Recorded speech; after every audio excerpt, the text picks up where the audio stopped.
Здравствуйте, мои дорогие! Я снова рада видеть вас на своем канале. Ну что, девчоночки, сегодня новый урок. Поехали! Очень многие из вас ждали продолжения истории рук с Анихализисом. Очень много было комментариев к этому видео, безумное количество просмотров. Сегодня мы с вами продолжаем, и я вам немножечко объясню, почему именно так. Было два спорных вопроса в предыдущем видео.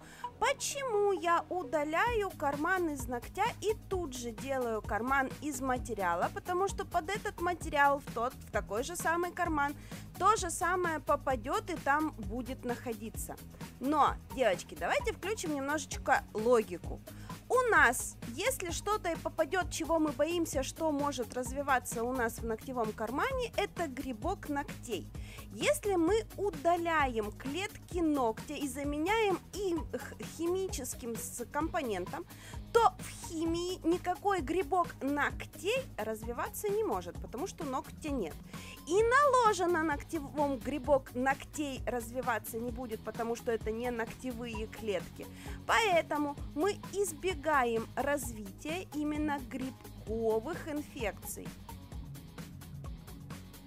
Теоретических грибковых инфекций, которые, может быть, туда попадут, а может быть и не попадут, потому что полгода клиентка с ногтями с этими ходила, иммунитет у нее хороший, он борется со всеми инфекциями, которые туда уже попадали. Соответственно, если она не заразилась за полгода ничем, то и в ближайшее время тоже, по идее, не должна. Что же мы делаем на этой коррекции? Мы опять-таки максимально убираем все, чтобы вычистить наш карманчик. В нашем кармане может быть грязючка, пылючка. В данном случае у нас еще и хна для волос, потому что накануне клиентка красила волосы хной, и поэтому пальчик покрашен немножечко в желтый цвет от хны. Но, тем не менее, наша задача опять-таки максимально вычистить здоровый ноготок и ногтевое ложе. Как вы видите, динамика замечательная, положительная, ноготь отрастает здоровый, очень хорошо, с хорошей скоростью. 90% из того, что выросло нового ногтя, приросло к ногтевому ложу. Значит, мы все сделали в прошлый раз правильно. Поэтому в этот раз точно так же зачищаем все карманчики, обрабатываем ноготочек, проходимся праймером, наносим базовый гель и запечатываем в данном случае материалом жидкой консистенции. Знаете, я в прошлый раз под роликом видела очень много комментариев по поводу какого-то противогрибкового геля. Для меня, честно, это какая-то новость, какое-то открытие, потому что все гели являются противогрибковыми, потому что в гелях грибки не развиваются. Это гель, он не имеет той структуры, в которой может жить и развиваться грибок. Это химия, это пластик, в пластике грибки не живут. Поэтому какие такие гели были обозваны противогрибковыми и продаются, наверное же, за большие деньги, как противогрибковые препараты, я немножечко не понимаю. Я прям в этом месте предвещаю бурю в комментариях по поводу того, как я не права, что надо было сделать по-другому, что я ничего не понимаю. Но на самом деле, девочки, это не первый мой клиент, с которым я так работаю. Все всегда проходит хорошо. И именно поэтому я почему-то решила, что я могу вам показать весь этот процесс. Итак, запечатываем наши карманчики гелем средней вязкости. Здесь не имеет значения, какой гель вы будете использовать.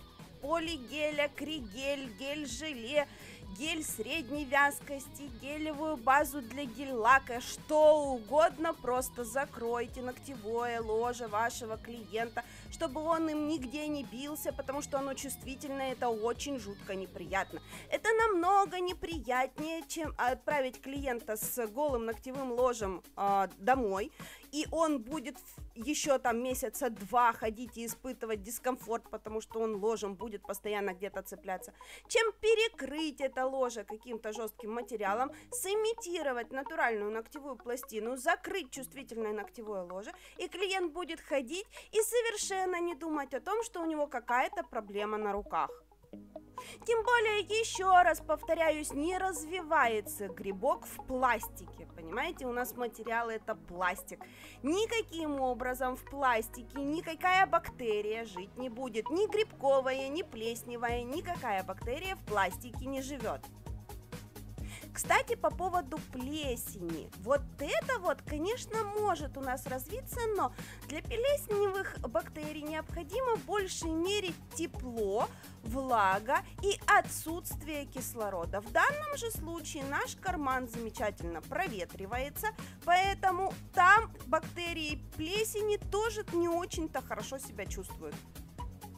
В общем, надеюсь, я ответила на основные ваши вопросы по поводу анихолизиса. Ну а вопрос по поводу перчаток на моих руках, который был второй по популярности в предыдущем ролике, я тоже могу ответить. У меня на руках жидкие перчатки. У меня продезинфицированные руки пролонгированным дезинфектором. У меня и у моего клиента.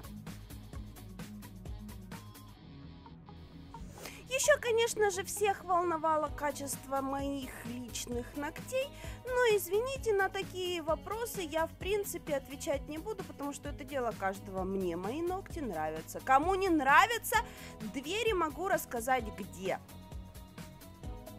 Итак, надеюсь, по поводу анихолизиса и предыдущего ролика я вам ответила на все вопросы. Ссылочку на предыдущий ролик оставлю в описании. Здесь же мы рисуем очень быстрый дизайн в китайской росписи. В принципе, мы его рисовали у меня на руке. Он как раз-таки на моей руке нарисован. Клиентка его увидела, влюбилась, сказала: хочу такой же. Я решила ей в этот раз не отказывать, потому что мне этот дизайн самой понравился, поэтому я его решила изобразить на всех остальных. И мы вырисовываем подробности этого дизайна. Опять же, ссылочку оставлю в описании. Пойдите, посмотрите, там я все очень-очень-очень хорошо рассказываю.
Вот, собственно говоря, такие ноготочки у нас получились. Клиентка была отправлена домой, отращивает свои ноготочки и рекомендовано посещение мастера через 2 недели. Но прошлая моя такая рекомендация была немножечко слегка проигнорирована, и человек пришел через 3.